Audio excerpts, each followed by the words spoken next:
So I'm going to go through today and talk to you about my 5 key points of building a healthy soil. The first is the least amount of mechanical disturbance possible.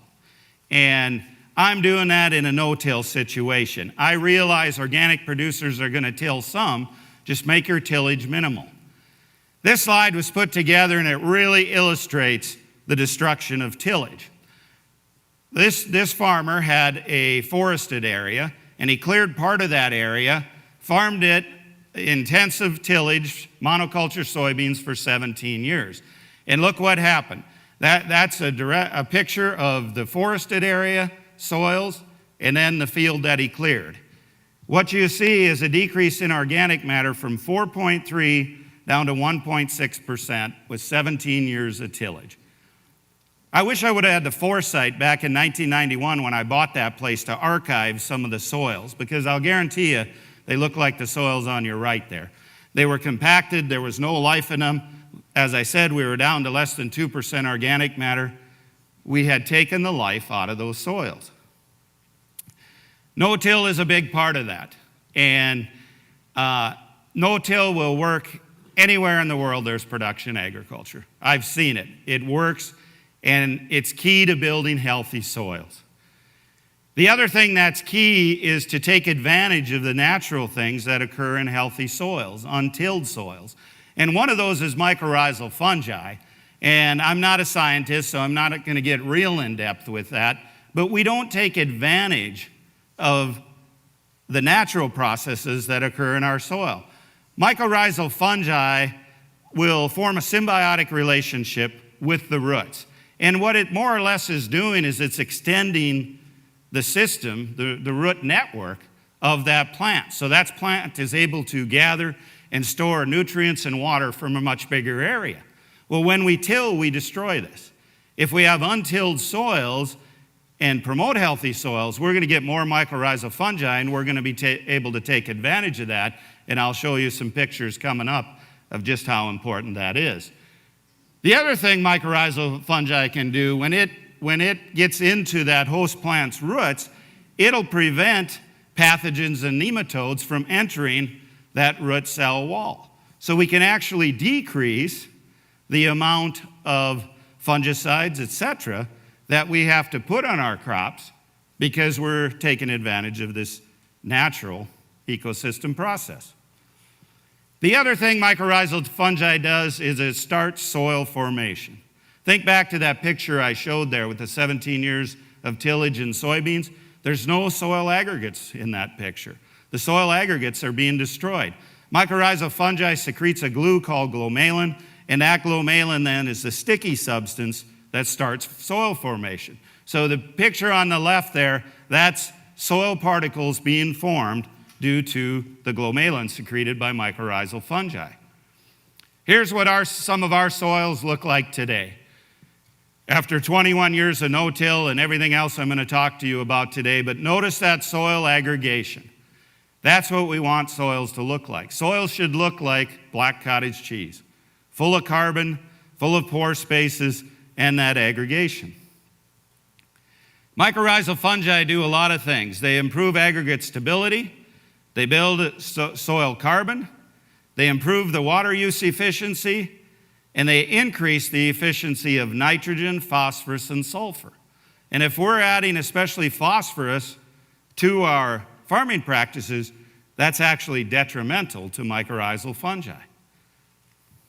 Ways to increase it: reduce or eliminate chemical use, reduce or eliminate tillage, reduce or eliminate synthetic fertilizers, and you have a living plant root in the ground as long as possible. These are things we can accomplish both in our perennial systems and in our annual cropping systems. It can be done, and I'm going to show you how we've done that. In 2003, I was fortunate, Dr. Chris Nichols there, she did some of the original work when glomalin was discovered by Dr. Sarah Wright. She was a grad student under Dr. Sarah Wright. Dr. Nichols came to the ARS lab in Mandan, North Dakota. In 2003, she came out to my place, looked at what I was doing, and she said, "Gabe, you've come a long ways, but your soils will never be sustainable unless you remove your synthetic fertilizer inputs." And I thought, wow, how can I farm without synthetic fertilizer? So for the next 4 years, we did split trials on our operation. We took fields and half the field would use synthetic fertilizer, the other half we wouldn't. All 4 years, the non-fertilized tracts were equal to or greater in yield than the fertilized tracts. So we haven't used any synthetic fertilizers on our operation since 2008. How has that affected our yield? Our yields are over 25% higher than the county average. Am I the highest in the county? No. Am I the most profitable? Yes. Simple as that. But you have to get your soils healthy first. And I'm in no way standing here to tell you to immediately eliminate synthetic fertilizer. You're going to have a disaster if you do. You need to, it's like a drug addict. You need to wean it off slowly. But once you build that population of soil biology, build that healthy mycorrhizal fungi population, you will be able to drastically reduce your synthetic fertilizer inputs. Okay, the second principle of a healthy soil is armor on the soil surface. Look at perennial native range, always covered all the time. Bare soil is a detriment to soil health. I think back to my father-in-law telling me the more you work the soil, the better it is. That is not the way nature works. Where in nature do you find bare soil? Only where there was a catastrophic event or where man imposed his will on it. This is what happens when we till. This is eastern Colorado just this past January. You'd think it was back out of the 30s and out of the Dust Bowl. Not so. You would have thought we would have learned something in the past 80 plus years. Evidently we haven't. Last Father's Day, my son said, "Dad, for Father's Day, I'm going to take you. They're having a soil health tour." This is what we took a picture of on that soil health tour. It was an operation with tillage. I don't see much soil health in that photo. This is what it looks like on our operation. That's a seeded field. We want armor on the soil surface. We want that soil covered at all times. Here's a cover crop emerging through that armor on the surface. How are weeds going to germinate there?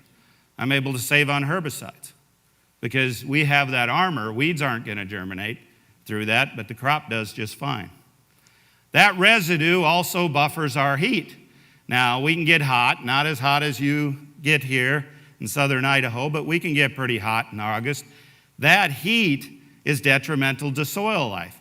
Here we had a tour out on our place, and we stuck this thermometer in on your left. That's where the cover crop is.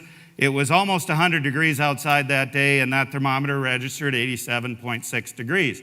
On bare soil, 107 degrees. That 20-degree temperature difference is huge. What's the effect of temperature on soil life and on plant growth? At 70-degree soil temp, 100% of the moisture is used for growth. Once we get to 100 degrees, only 15% of that is used for plant growth. So go back to this photo. In other words, if I don't have armor on the soil surface, my plants aren't going to produce. They're not going to grow anymore. But where I have armor, I'm still getting growth out of my plants. That equates to dollars in my pocket. If we get much hotter than that, we start affecting soil biology. And soil biology is the key driver for the nutrient cycle that's going to provide our plants the nutrients. We need to keep those soil temperatures down. The other thing is you have armor on the soil surface and you'll have this. You'll have a lot of biology. There's more microorganisms in a teaspoonful of healthy soil than there are people on this world. Think about that. Yet how often as producers do we think about feeding that soil biology? How often do we think about protecting it, keeping armor on the soil surface? We need to do that. That's the residue brushed away in the cover crop. I know it's hard to see here, but that's solid earthworm castings. When we bought that farm in 1991, I tell people I could never take a day off and go fishing because you wouldn't find an earthworm on the whole farm. Last spring, we did earthworm counts. 12 inches, 2 inches deep. We were averaging over 60. That's a lot of earthworms. I never transplanted any, didn't bring any in. They came on their own. Build it and they will come, but you have to provide the home for them first. Third principle of building a healthy soil is diversity. Look at true native rangeland. This photo here is from one of our native rangeland pastures. And I tell people I bought that land a number of years ago. I bought it for two reasons. Number one, because it was true, healthy native range that hadn't been disturbed. My son teaches range management at the local community college. He brought his class out to this particular paddock, and in 2 hours, they counted over 140 different species of grasses, forbs, and legumes. That's diversity. If we have that type of diversity in a healthy native range, why don't we have it on our cropland? The other reason I bought this pasture was simply because with that many rocks, I'd never be tempted to break it up.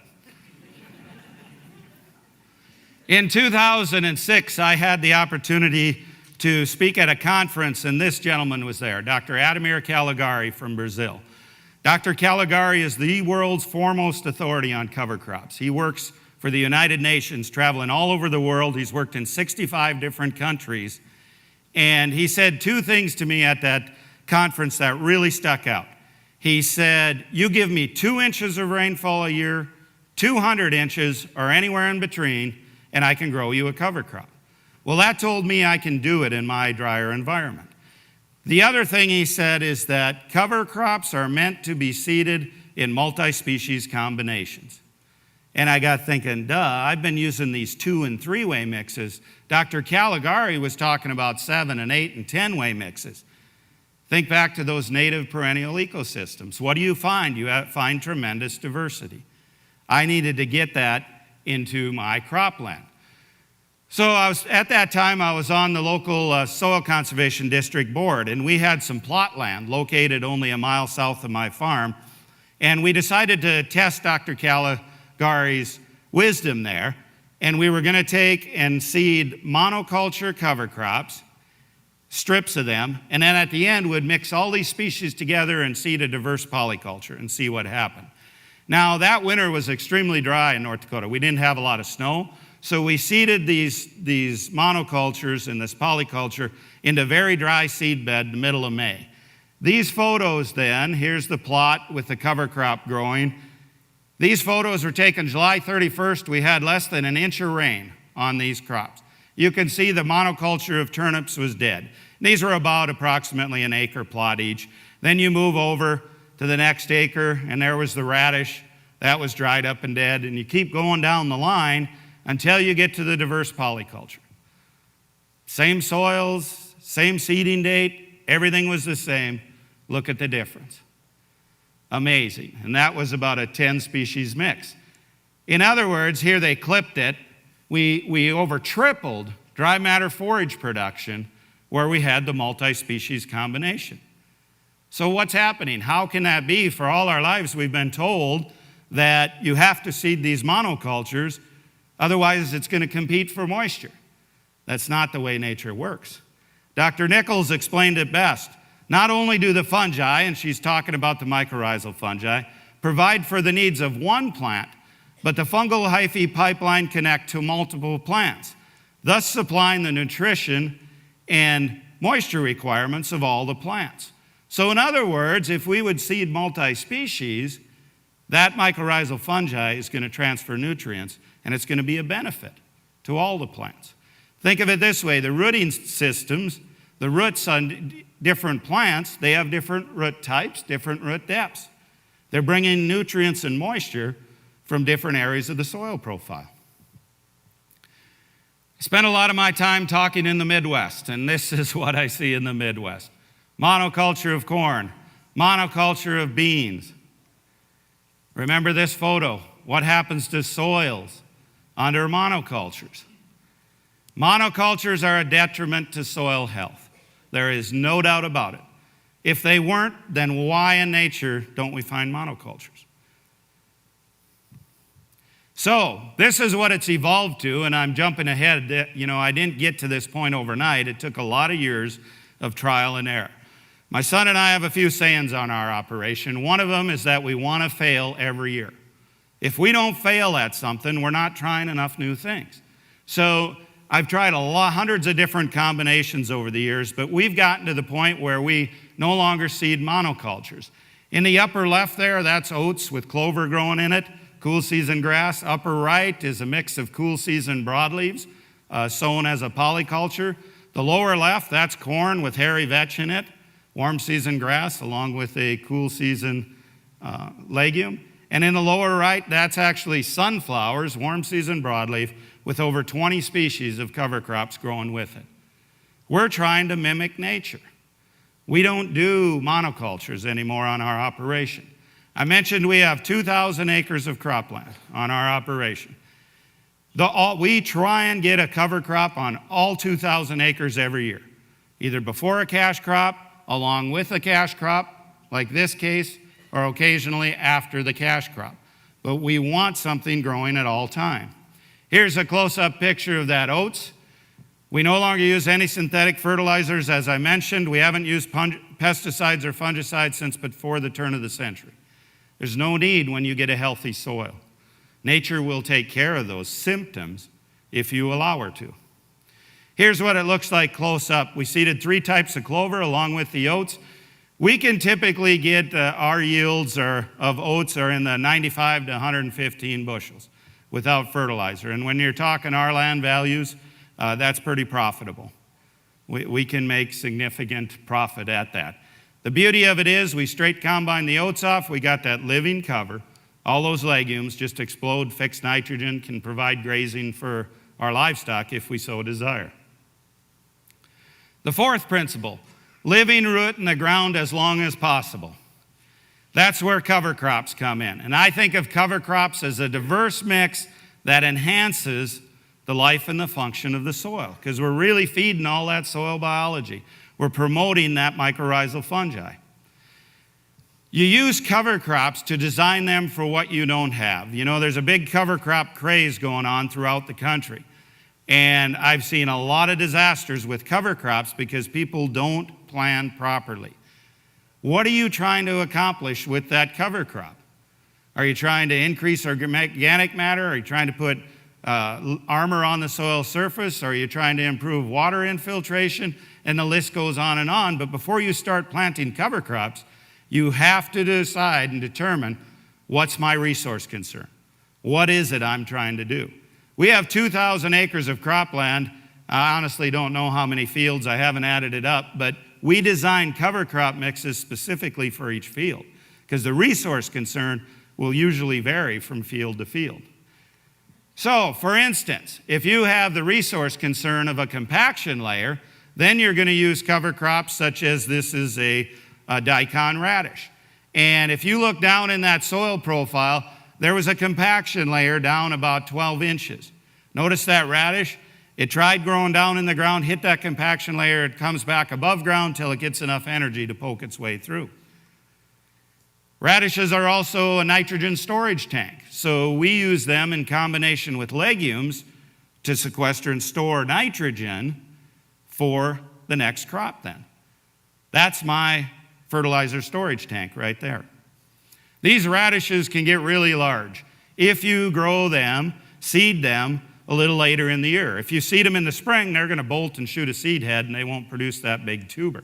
But they can get really big. This system that I'm talking with you about today can take place anywhere in the country. And I've got producers all over the world that are using this model, and Joel will talk about it later today too, to produce a healthy ecosystem. This picture is of David Brandt, a friend of mine near Columbus, Ohio. David has been a no-tiller since 72, cover crop since 78. 2011 here, 225 bushel corn, 0. Synthetic inputs, 0 herbicides, 0 pesticides, 0 fungicides. That's profitable. David likes to brag about the big radishes he grows. Him and I always have a contest, so I brag about my turnips.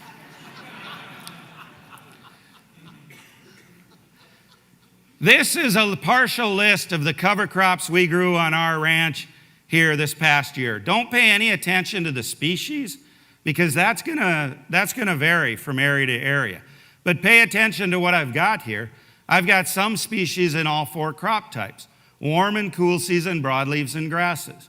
I'm using the cover crops to get diversity into my annual cropping system to build soil health. And that's what it's about. We're trying to address those resource concerns and build soil health. So I question the rationale of some things. My neighbor's not here today, so I can talk about him.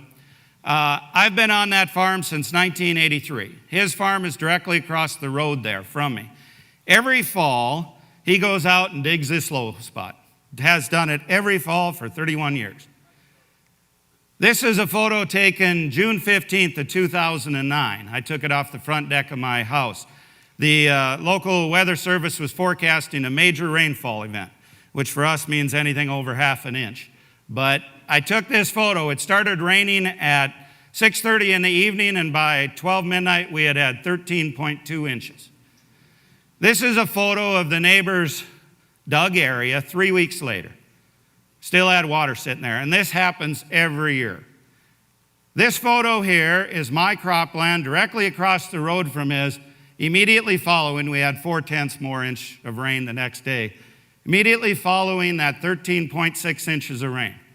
Do you see any erosion there? Now, I've got a little bit of bare soil in the foreground here where when you get that much rain, it's going to move a little of that residue away. Jay Fear, our district conservationist, came out and took these photos. And he says, here's a photo of the soil that day, the morning after 13.6 inches. Jay makes the claim you could have drove a floater truck or any type of equipment over that field that day without rutting it up. Look at the soil aggregation. If you have those water infiltration pores, you're going to take that water down, then you're going to hold it in the soil profile for when you need it. I mentioned when I started out in 1991, we could infiltrate 1/2 inch per hour. 2011, the last time NRCS come out and tested my soils, we can infiltrate over 8 inches an hour now. I've never seen it rain 8 inches an hour. It's not how much moisture you get, it's how healthy are your soils. Can they infiltrate it, and can they hold it and store it? That's what it's about. The fifth thing, animal impact. The fifth principle of building a healthy soil. I own this newspaper, The Prairie Farmer, from 1871, and it depicts the bison and the wolves following the bison, keeping them moving. How were soils formed? Soils were formed in conjunction with herbivores. Why don't we have that in agriculture today? We had these large herds of bison, etc., moving across the plains, and then we also had the local animals, the rabbits, grasshoppers, all these insects. They were taking this forage, the biomass, and cycling it through. Animals are an important part of a healthy ecosystem. Today, it's not uncommon to drive for thousands of miles and not even see a fence, let alone an animal. Why have we removed them from the ecosystem? And then we expect our soils to be healthy? Not going to happen. 2007, I was speaking at a conference in Brandon, Manitoba, and I got done speaking, and I had this guy in my face telling me that, boy, you see what I'm doing. And that was Neil Dennis from up there in Canada. And Neil's the mob grazer who puts up to 1 million head of livestock on an acre. I thought I was high stock density, running 200,000 to 300,000 pounds live weight per acre, till I met Neil. Well, that next spring then, I went up there and viewed his operation to see what he was doing. And the thing that amazed me is when we dug down in his soils, he was building more topsoil quicker than I was. And that bothers me, because I don't like to be second fiddle, you know? But the important thing was that I could take a lesson from Neil. And I knew immediately that Neil was doing this on perennial pastures, and I understood that. But I needed to get more animal impact onto my cropland. That was the missing link in building soil health further on my cropland. So this is our ranch today. This isn't quite all of it, but the light blue areas are cropland. The light green areas are tame grass pastures. In other words, it was tilled at one time and now is seeded back to perennials. And then the yellow area is our perennial pastures. I mentioned we had 3 pastures starting out. We now have over 100 permanent pastures, but an infinite number of smaller ones. When we took over that operation, we could run 65 cow-calf pairs and about 35 yearlings. Today we're running 350 cow-calf pairs, 400 to 800 yearling and grass-finished cattle, plus some other livestock I'll talk to you about. But why I wanted to show you with this map is to show you that we're able to integrate all three of these: the perennial natives, the perennial tame grass pastures, and the cropland. We integrate them all and graze livestock on all of them. Now, one of the easiest ways to get started into grazing animals on cropland is with fall-seeded biennials.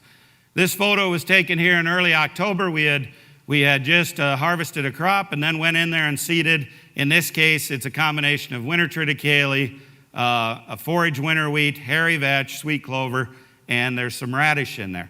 And it's just poking through the ground there in October, even though we froze many, many, many times before that. So what we'll do then, we'll let that go, and then the next spring, we'll mob graze high stock densities on these high carbon biennials.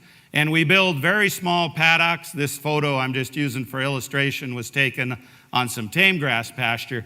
But we'll go out there, and I don't care if you even have one animal, you can do high stock density grazing. Just make your area small enough. That's all there is. So we'll go out there in the morning and we'll roll up the previous day's paddock, set up the new days. Takes about an hour. We'll use these bat latches in the lower left.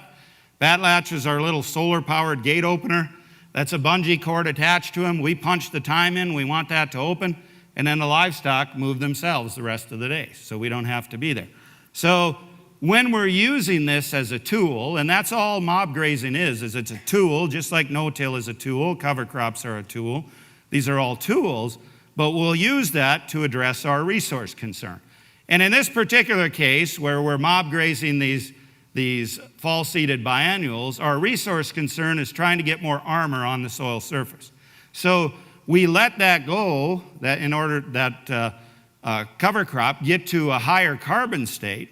Now, obviously for gain, if we wanted maximum gain on the livestock, we'd graze it, when it's more immature. But we want the higher carbon state. There, the bat latch just opened, and in this particular photo, there's about 675,000 pounds of live weight per acre that are moving on to the next break. And there is what we're left with. That solid mat of carbon on the soil surface, the armor that's going to protect that soil. We only want the livestock to eat about a third of the above ground biomass. What happened when the herds of bison were moving across the Great Plains? Were they eating everything? No, they were trampling way more than they were eating. But it's that biomass on the soil surface that causes nutrient cycling. It's armor to protect the soil. It's preventing from the temperatures rising. It's preventing from wind erosion and doing all these healthy things that occur in a healthy ecosystem. Then what we can do, this is a photo just 3 days later. So we were grazing this at a higher carbon state. It was already starting to form a seed head. So when we run those livestock on there, they trample it, and it's going to die. And then I don't need a herbicide, and I can go in there immediately and seed again. Now, our window growing season is not very long. I don't have time then to get a cash crop established, but I can certainly get another cover crop established in there, which is what we do. In this particular case, we're going in with a very diverse mix. It's during the warm time of the year, so we're primarily going to use warm season species. Sorghum, Sudan, millets, sunflowers, cowpeas, soybeans, that type of thing. I still add in some cool season species just because in case we get one of these cold fronts blowing through, which can happen, we'll have something that's able to cope with those temperatures. But look what I'm doing with this amount of diversity. I'm really accelerating biological time. If I would seed these as monocultures, it'd take me 20 years to accomplish what I am able to do in 1 year. Here's the seed just poking up through the soil surface. Notice that aggregation there. I don't like this photo. There's too much bare soil, but it does show how all these seeds seeded together at the same depth do just fine. And they come up and grow just fine together. We're optimizing solar energy collection with these diverse cover crops. If you have a monoculture growing out there, how many leaf sizes and shapes do you have? One. No matter what direction that sun is from this field, I'm going to be harvesting solar energy. And that's what it's about for us as producers. We want to capture that soil energy, sequester it as carbon, and start the nutrient cycle, feed soil biology. So if we get any moisture at all, this photo was taken with about 2 inches of moisture on it, and we can get some really good growth. Remember, my soil temps are kept lower. I don't evaporate down as deep. My soils are much more efficient water use-wise than other soils. Then we have a lot of options with that cover crop. We tend to grass finish things, so we can turn some animals onto that warm season cover crop and grass finish. When we do that, we do not run near as high a stock density because we're shooting for maximum gain. We want those livestock gaining 2.5 pounds a day, and they'll do it on these warm season mixes. Or we can let it go and just let it continue to sequester carbon and to build biomass. And that's what it looks like then after a frost. Remember, extend the growing season. I used to think that, our average last frost in the spring is mid-May. First one comes in the fall, early September. I thought that narrow window was my growing season. As we've gotten a healthier soil, the biology in the soil keep the soil temperature warmer. We can easily grow species up until Thanksgiving most years. Now this year with the cold we've had, we're probably done for the year. Here's how we convert most of our cover crops to dollars though. We used to calve in February and March, which is the reason I have no hair, because it just doesn't work in North Dakota. We now calve in late May and June out on grass. We leave the calves on the cows all winter out there grazing. And they do just fine. The beauty of these cover crops is you can add so many different species and you can balance their rations. This calf here is eating hairy vetch. Hairy vetch in December will still be 18% crude protein. Their nutritional needs are met by the cover crop. Why in the world would I want to go put up hay, spend dollars? We have a motto on our operation. We want to sign the back of the check and not the front. It's a pretty good motto. It leaves a lot more in your pocket. It does. It works good. It's a lot of fun, too. Allows me to come to Idaho when I could be home working, feeding hay. I'll tell you a little story with this here. This fall, we had father-son. They had heard about our operation, traveled up for a tour. And they were explaining their operation to me. They ran 1,000 cow-calf pairs, and then they backgrounded the calves. And they said, well, we got 2 hay machines. We put up hay. We got 3 balers. We got 2 semis to haul all that hay home. And then in the winter, we start 4 tractors every day to feed those 1,000 cows and their calves.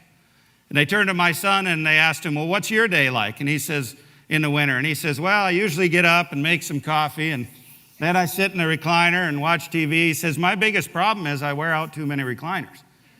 Last year, we wintered 350 cow-calf pairs. We started a tractor once. Animals have 4 legs for a reason. We don't need to provide them with a bed and breakfast. Let them find it on their own. And they prefer to do that. I honestly believe they're happier doing that than if we would confine them. When we start confining animals, we start causing more problems. And they can do it when it's real cold. That's not muskox.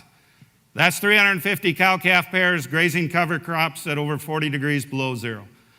I actually felt a little sorry for my son as I sat in the pickup and he walked out and took this picture. But they're doing just fine, and they survive just fine. Now, part of the problem is you got to make sure you have the type of cattle that can withstand those conditions. But we do by letting nature make the selection. Then what we're able to do when we trample all that residue onto the soil surface, and remember when we're grazing in the winter, it's just like in the summer, we don't want those livestock to eat all that. We want to trample residue, but we can build topsoil. This photo here, see where the blue lines are? That's the residue, the cover crop we trampled 3 years later. That's about 3 inches of new topsoil that we're building. Now, I'm not going to call it all topsoil. It's biomass also. It's organic material laid down on top.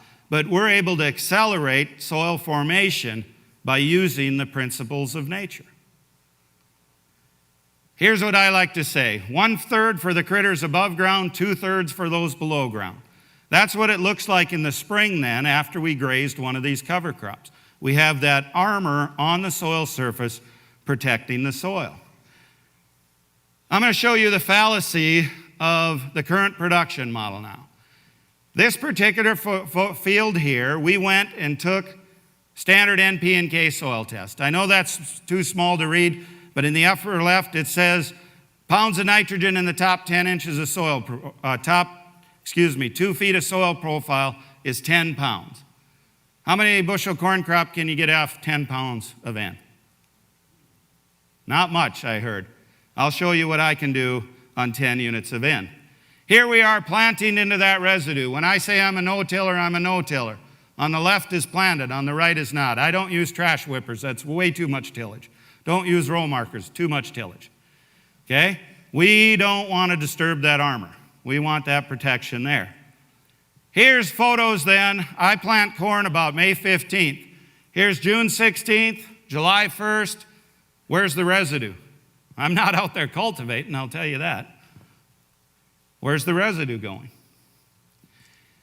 Here's a photo of that same corn crop then at tasseling time. Dr. Ray Ward at Kearney, Nebraska, he owns Ward Labs. Him and I are friends. He used to think what I was doing was a bunch of hogwash, so he came up himself then and took these leaf tissue analysis of that corn. Every single nutrient he tested for was sufficient or above. I didn't add anything. We don't put on anything. We don't use foliars, no amendments of any kind, certainly no synthetics. So I went from that soil test that showed I only had 10 units of N to a leaf tissue analysis that shows everything supplied that that plant needs. Where does it come from?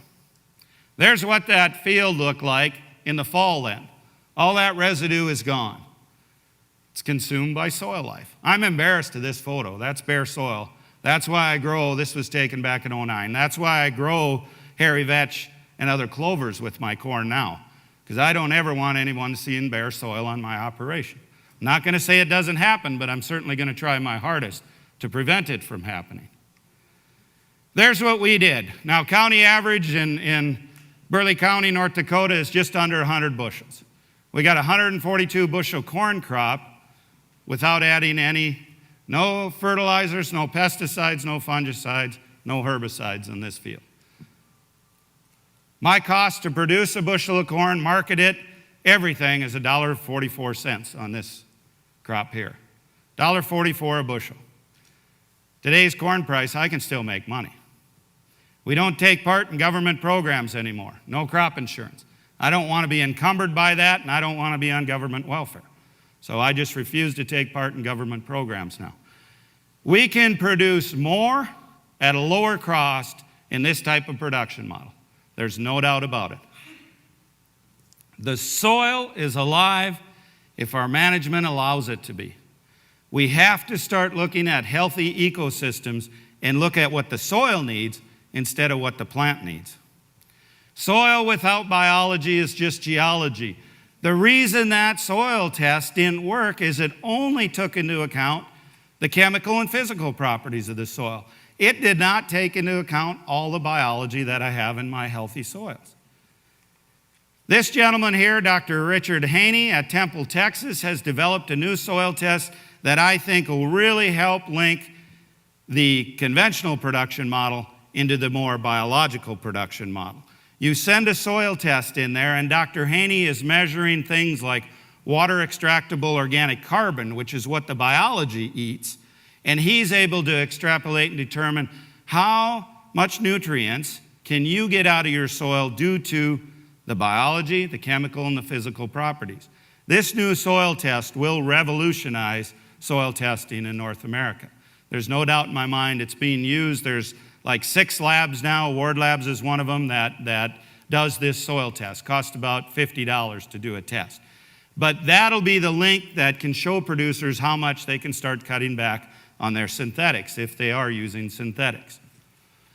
Now, what about livestock onto soils? You know, the impact of livestock on cropland.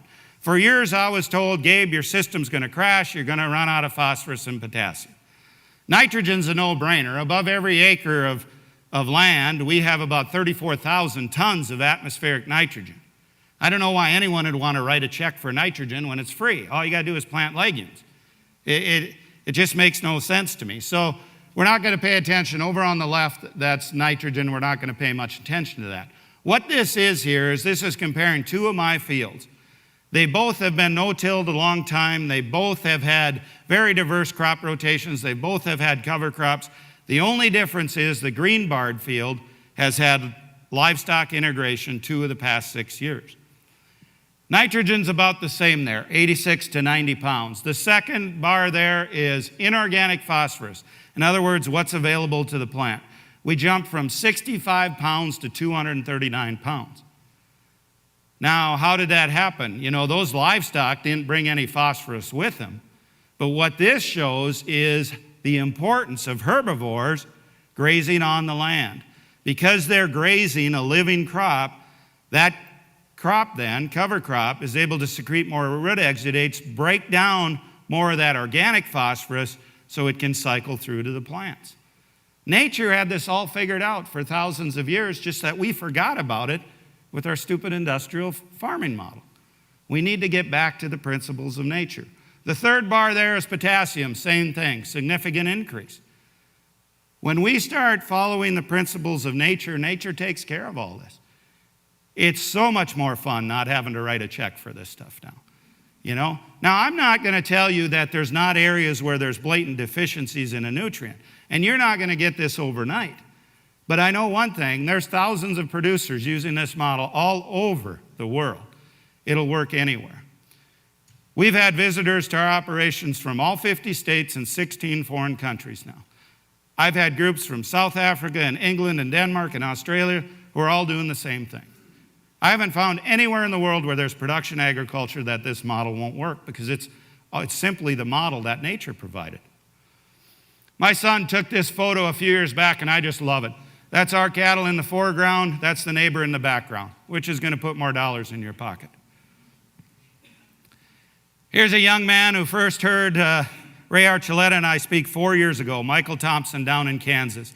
His dad was pretty hesitant, and he says, well, Michael, I'll tell you this much. We'll take that field, I'm going to farm half of it my way, you farm half of it your way. This is after 4 years. Look at the difference in soils. That's Michael's on the left, that's his father's half of the field on the right. Which one has more carbon? Which one has higher organic matter? Which one has more soil life? Which one has more aggregation, more infiltration? That's an amazing photo. We can change soils in a very short time with diversity, animal impact. It works. We've seen a real upward trend in organic matter levels on our operation. I mentioned we were less than 2% when we started. We're 5.3 to 6.1% now. And this has taken me a lot of years to learn all these things. I'm a slow learner. But guys like Michael, who try things a lot faster than I did, they're going to make even more rapid advances. Now, what's the value of that?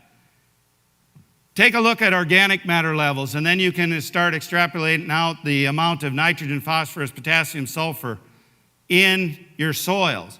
A 1% organic matter soils has about $751 per acre of those nutrients in it.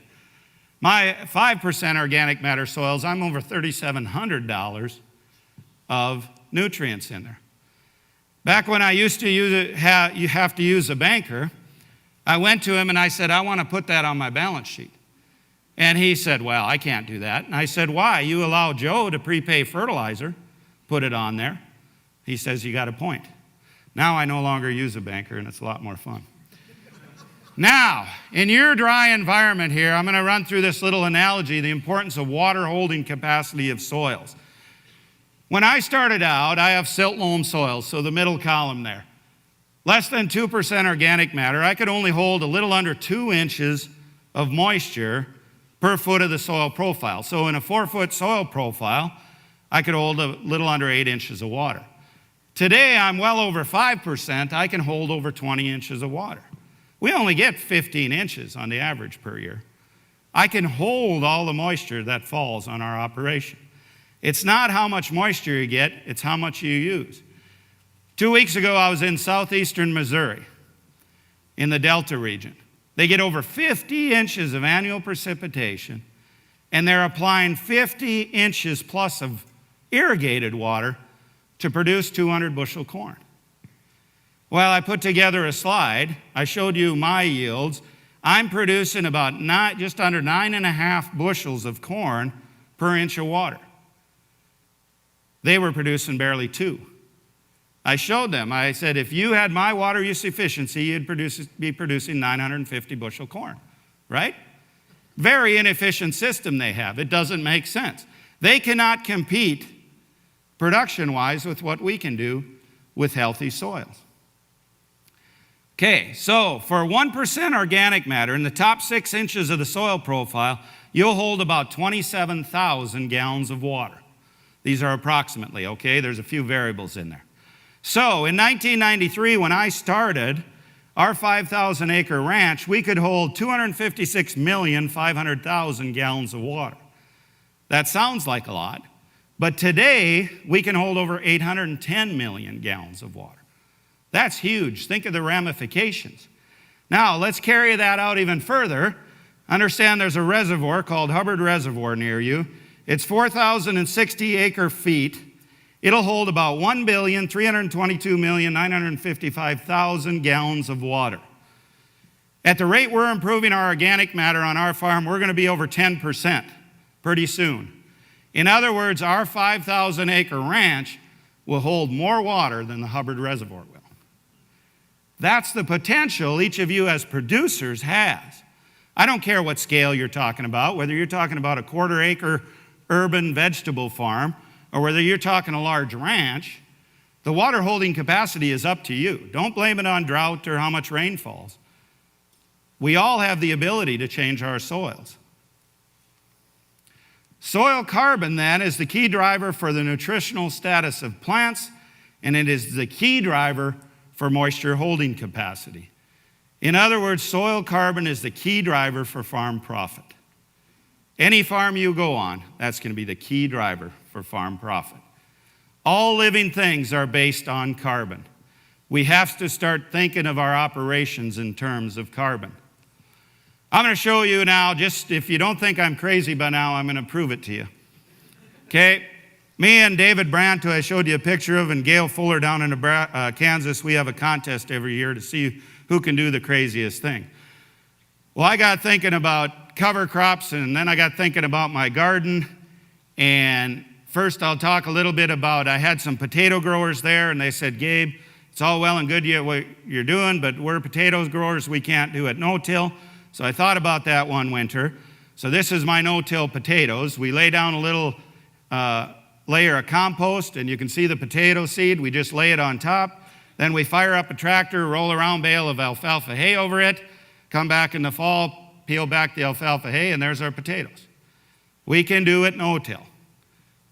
It's easy, it works good. You got to be a little careful of the thickness of the hay. Potatoes aren't going to be quite as large, but it's sure a lot easier to pick potatoes this way, and they're clean and they're healthy.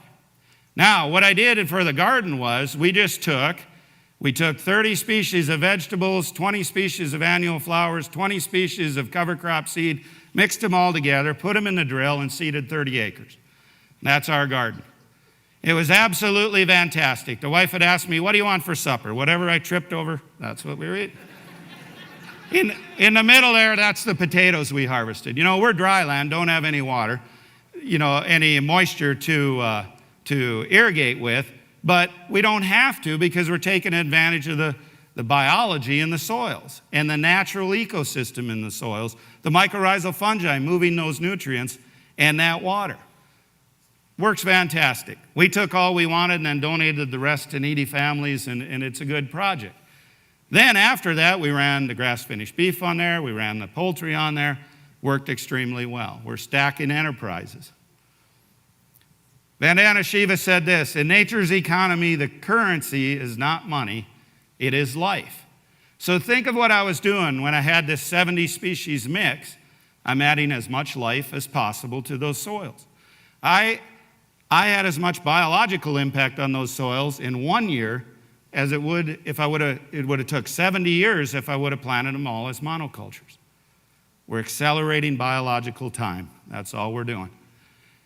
On our operation then, it's about feeding the whole. We want to feed everything. We don't look at everything as independent. One of the things we do is we spend a lot of time paying attention to insects. On all the cover crops and annual crops we grow, we want species flowering at all times. because they're going to attract both the pollinator insects and the predator insects. I mentioned that I haven't used an insecticide since before the turn of the century. There's no need, because we give a home to all the predator insects. They're going to take care of all the pests. Good friend of mine, Dr. Jonathan Lundgren, he's an entomologist at ARS in Brookings, South Dakota, told me this. For every one insect species that's a pest, there's 1,700 that are either beneficial or indifferent. So as producers, we're focused on killing that one pest. Meanwhile, we're killing everything else that could take care of that one pest. Makes absolutely no sense. Sign the back of the check, not the front. We also have to focus on the life in the soil. All that biology that's in the soil, because that's what drives nutrient cycling. We also have a tremendous amount of wildlife on our operation. We're located now in city jurisdiction. The city of Bismarck's one of the fastest growing metropolitan areas in the U.S. We have a huge wildlife population on our ranch. The wildlife knows where they have a healthy home.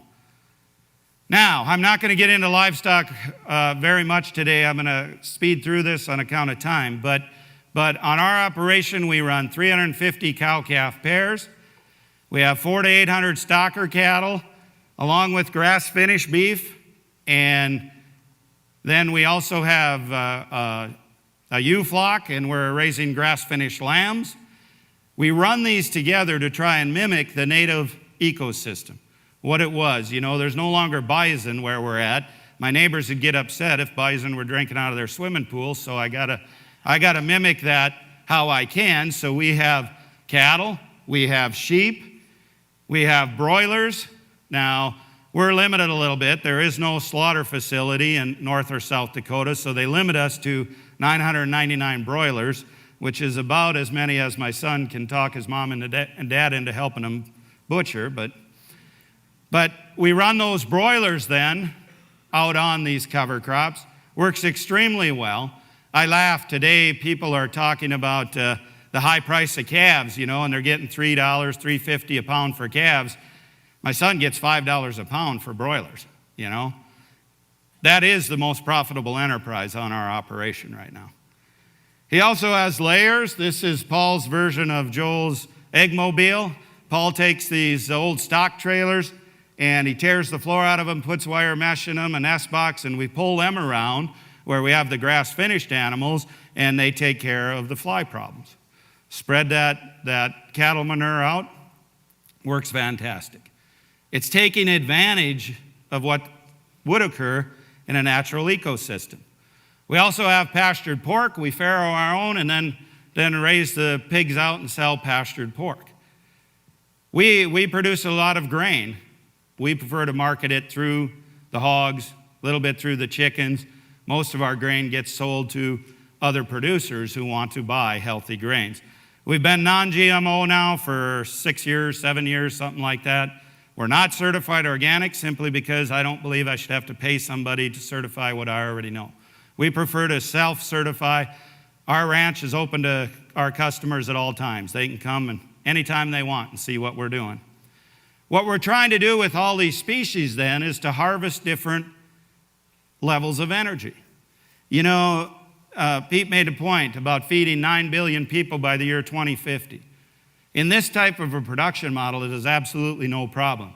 I'm producing cash grains, and I've got all these different other enterprises on top of that. I will produce way more calories per acre than any standard conventional production model of monocultures. There's no way they can produce as many calories per acre as I can. Feeding the world is no problem if we change our mindset.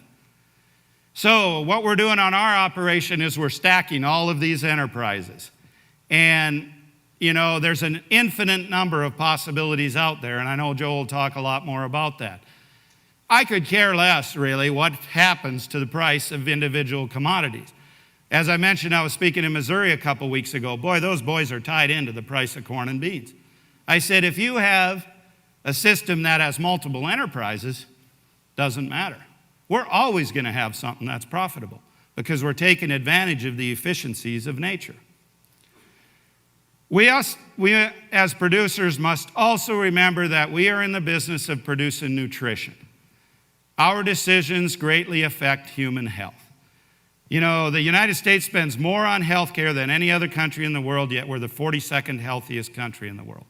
We're first in cancer, ADD, ADHD, Parkinson's, Alzheimer's, autoimmune diseases, obesity, and the list goes on and on. Why is that? I'm not going to blame it all on producers, don't get me wrong, but we as producers have to take our share of the blame for that. We have to start focusing on producing nutrition instead of just yield. Here's a photo my son took. That's our pastured egg on the right. That's a conventional store one on the left. You analyze those ones. You're going to be amazed at the difference. That's one thing we're really focused on our operation now is tying soil health into human health. We're starting to do a lot of nutrient testing of the products we're producing so we can back up that statement. In North Dakota, there was only 3 processing plants in the state. The waiting list to get an animal processed was over a year. So a group of us got together and we opened this meat processing facility in January.